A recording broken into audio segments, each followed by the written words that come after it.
Bloomberg या मॅगझिननी दिलेल्या अहवालामध्ये या देशाचं मे 26 मध्ये सोनं विकण्याचं काम आरबीआयने केलेली. देशाची इकॉनॉमिक आर्थिक परिस्थिती इतकी खालावली होती आणि ती म्हणजे त्याच्यात तोलामोलाचं काहीतरी आणण्यासाठी म्हणून देशाचं सोनं स्वातंत्र्यानंतर पहिल्यांदा विकण्यात आलं. देशाचं सोनं विकलेलं आहे 1,20,000 कोटी. तसंच नवी मुंबईचे वनमंत्री यांनी संत गतीने कारवाई केल्यामुळे 2800 कोटी रुपयाचा टीडीआर ठाण्यामध्ये जनरेट झाला. 2800 कोटी रुपयाचा. त्यांना न्याय आणि विधी खात्याने सुप्रीम कोर्टामध्ये जाण्याची परवानगीच दिली नाही.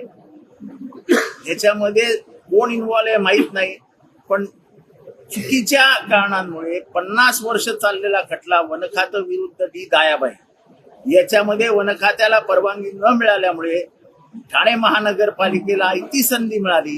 ठाणे महानगरपालिका कारण नसताना याच्यामध्ये पडली आणि सर्व साधून आता 2800 कोटी रुपयाचा टीडीआर हा विकला जाणार आहे. टप्पाचप्पीच करताय. ती गुप्त बातमी आहे.